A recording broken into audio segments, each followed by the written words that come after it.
ನಮಸ್ಕಾರ. ಪ್ರಜಾರಾಜ್ಯ ಕನ್ನಡ ನ್ಯೂಸ್ಗೆ ಸ್ವಾಗತ. ನಾನು ರಾಮಗೌಡ ಪಾಟೀಲ್. ಖುಷಿ ಆಗ್ತಾ ಇದೆ. ಮೊದಲನೇದಾಗಿ ನಮ್ಮ ದಕ್ಷಿಣ ಮತಕ್ಷೇತ್ರದಂತ ನಮ್ಮ ಶಾಸಕರು ಅಭಯ್ ಪಟೇಲ್ ಸರ್ ಅವರಿಗೆ ನಾನು ಮೊದಲನೇದಾಗಿ ಅವ್ರಿಗೆ ಧನ್ಯವಾದ ಹೇಳಕ್ ಇಷ್ಟಪಡ್ತೀನಿ.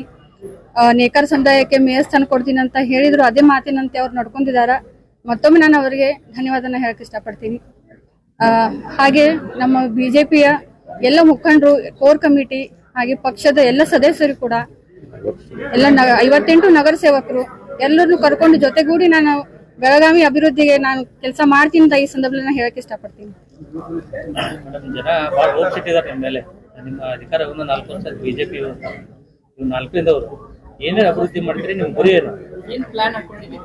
ನಾನು ಬೆಳಗಾವಿಯನ್ನ ಸ್ವಚ್ಛ ನಗರನಾಗಿ ಮಾಡ್ಬೇಕು ಅನ್ನೋದು ನನ್ನ ಗುರಿ ಇದೆ.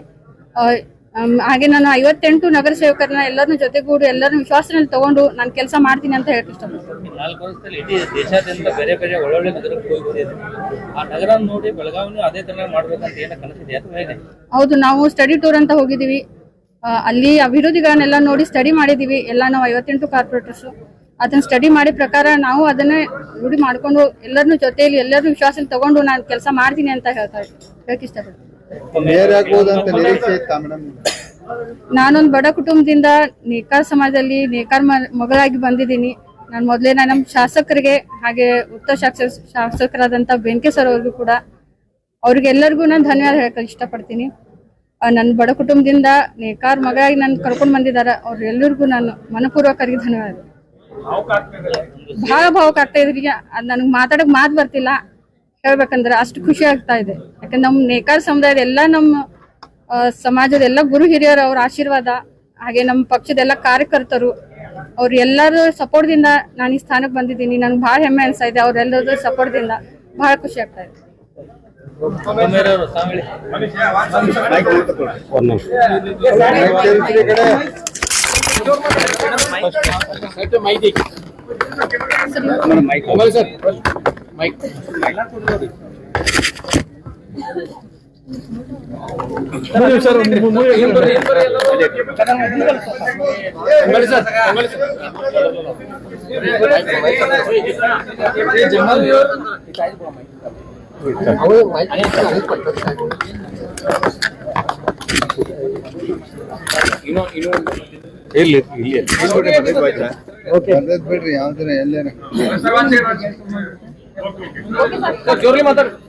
ಬೆಳಗಾವಿ ಮಹಾಜನತೆಗೆ ನನ್ನ ನಮಸ್ಕಾರಗಳು.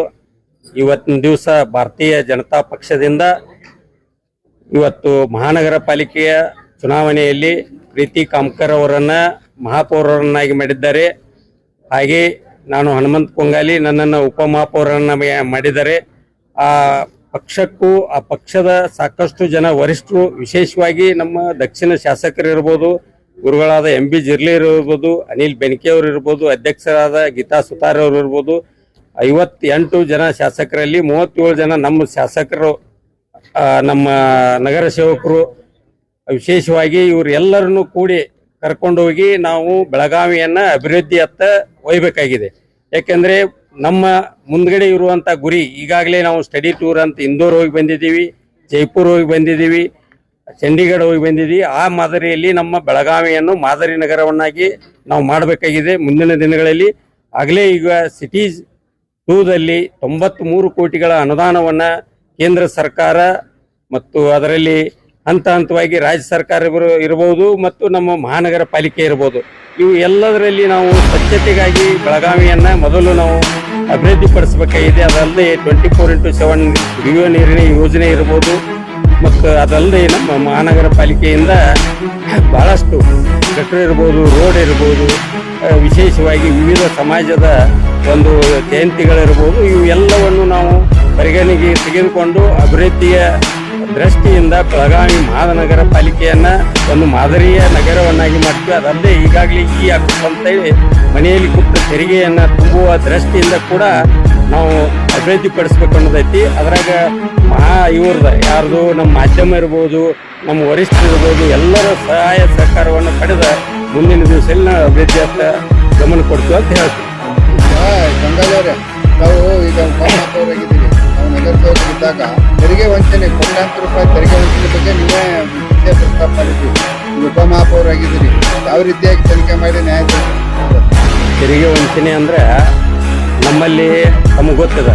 ನಾವು ಆಡಳಿತಕ್ಕೆ ಬಂದ ಮೇಲೆ 21ರಿಂದ ನಾವು ಏನು ಆರಿಸಿ ಬಂದು ಅಧಿಕಾರ 23ರಲ್ಲಿ ತೆಗೆದುಕೊಂಡು 23ರಿಂದ ನೀವು ತೆರಿಗೆಯನ್ನ ಲಾಗು ಮಾಡ್ಬೇಕಂತೇಳಿ ನಮಗೆ ಸರ್ಕಾರದ ಒಂದು ಪತ್ರ ಬಂದಿತ್ತು.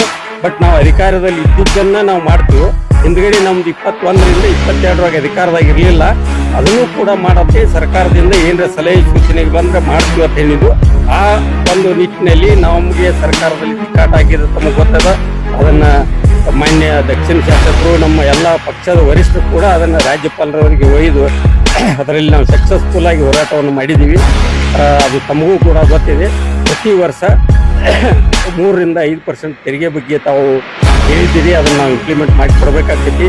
ಮತ್ತು ಅದಲ್ಲದೆ ಸಬ್ ರಿಜಿಸ್ಟ್ರಿ ವ್ಯಾಲ್ಯೂ ಗೈಡ್ಲೈನ್ಸ್ ಪ್ರಕಾರ ಏನು ರಾಜ್ಯದ ಏನು ಗೈಡ್ಲೈನ್ಸ್ ಬರ್ತೈತಿ ಅವಾಗ ಕೂಡ ನಾವು ಹೆಚ್ಚಿಗೆ ಮಾಡಿದ್ದು ಸರಿ ಇದೆ ಅಂತ ಹೇಳ್ತೀನಿ. ಅದು ಏನರ ಹೊರೆ ಆಗಿದ್ರೆ ಮುಂದಿನ ದಿವಸದಲ್ಲಿ ನಾವು ಪರಿಗಣಿಸ್ತೀವಿ ಅನ್ನುವಂಥ ಮಾತು. ಪರ್ಟಿಕ್ಯುಲರ್ ಆಗಿ ವೇಗ ಹೆಲ್ಮೆಟ್ ಬಗ್ಗೆ ಪರ್ಟಿಕ್ಯುಲರ್ ಆಗಿ ವೇಗ ಹೆಲ್ಮೆಟ್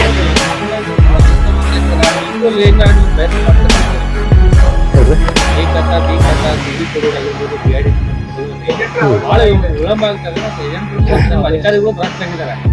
ಫಸ್ಟ್ ನಮ್ಮ ಗಮನ ಏನಪ್ಪಾ ಅಂದ್ರೆ ಎಲ್ಲ ಸಾದಾ ಜನ ಸಹಿತ ಇಲ್ಲಿ ಯಾರು ಬರ್ತಾರೆ ಕಂಪ್ಲೇಂಟ್ ತಗೊಂಡು ಅವ್ರಿಗೆ ಈಸಿಯಾಗಿ ತೆರಿಗೆ ತುಂಬೋದು ಹಿಡ್ಕೊಂಡು ಮತ್ತೊಂದು ಇರ್ಬೋದು, ಇದನ್ನೆಲ್ಲ ಈಸಿಯಾಗಿ ಏನು ಅಲ್ಲಿ ಭ್ರಷ್ಟಾಚಾರ ನಡೆದಿದ್ರೆ ಅಂಥ ಅಧಿಕಾರಿಗಳಿಗಂತೂ ತಾವು ನೋಡಿದಿರಿ ಕಳೆದ 3 ವರ್ಷಗಳಲ್ಲಿ ಅವ್ರಿಗೆ ಉಳ್ಗಾಲಿಲ್ಲ. ದಯವಿಟ್ಟು ನೀವು ಎಲ್ಲ ಜನತೆಗೆ ಕೋಆಪರೇಷನ್ ಮಾಡ್ರಿ. ಅಂಥ ಅಧಿಕಾರಿಗಳ ಜೊತೆ ನಾವು ಸಹಕಾರ ಮಾಡ್ತೀವಿ. ಅದನ್ನ ಬಿಟ್ಟು ನೀವು ಹೇಳಿದಂಗೆ ಅಂಥದ್ದೇನು ನಡೆದಿತ್ತು ಜನತೆಗೆ ಮೋಸ ನಡೆದಿತ್ತಂದ್ರೆ ಆ ಅಧಿಕಾರಿಗಳು ದಯವಿಟ್ಟು ನೀವು ಇಲ್ಲಿಂದ ಬಿಟ್ಟು ಬೇರೆ ಕಡೆ ಹೋಗ್ಬೇಕು ಅಂತೇಳಿ ನಮ್ಮ ಸಲಹೆ ಇದೆ. ಈಗ ನಾ ಕೇಳ್ತಾ ಇರೋದು ವೇಗ ಹೆಲ್ಮೆಟ್ ಬಗ್ಗೆ ಸರ್. ಪರ್ಟಿಕ್ಯುಲರ್ ಆಗಿ ವೇಗ ಹೆಲ್ಮೆಟ್ ಅವರು ಕೋಟ್ಯಾಂತರ ತೆರಿಗೆ ವಂಚನೆ ಮಾಡ್ಯಾರಂತ. ಈಗ ಅದನ್ನ ಸರಿಪಡಿಸ್ತೀರಾ, ಅವ್ರ ಆಕ್ಷನ್ ತಗೋತೀರಾ ಇಲ್ವಾ? ಅಲ್ಲ, ವೇಗ ಹೆಲ್ಮೆಟ್ ಬಗ್ಗೆ ತಾವು ಗೊತ್ತಿದೆ, ಹೋರಾಟ ಇದೆ, ಅದು ರಾಜ್ಯ ಸರ್ಕಾರಕ್ಕೆ ಹೋಗಿದ್ದದ. ಮುಂದಿನ ದಿವಸಗಳಲ್ಲಿ ಅದರ ಬಗ್ಗೆ ಸೂಕ್ತ ನಿರ್ಣಯವನ್ನು ತೆಗೆದು ಈಗ ಸದ್ಯಕ್ಕೆ ಕೋರ್ಟ್ನಲ್ಲಿ ಇರೋದ್ರಿಂದ ಅದನ್ನು ವಿಸ್ತಾರವಾಗಿ ಹೇಳಕ್ಕೆ ಬರೋಲ್ಲ. ಮುಂದಿನ ದಿವಸದಲ್ಲಿ ಅದ್ರ ಬಗ್ಗೆ ನಾವು ಕ್ರಮ ತಗೋತೀವಿ ಅಂತ ತಮ್ಗೆ ಹಾಕಿ ಧನ್ಯವಾದಗಳು ಎಲ್ಲ ಮಾಧ್ಯಮ ಮಿತ್ರರಿಗೆ ಮತ್ತು ಎಲ್ಲರಿಗೂ ಕೂಡ.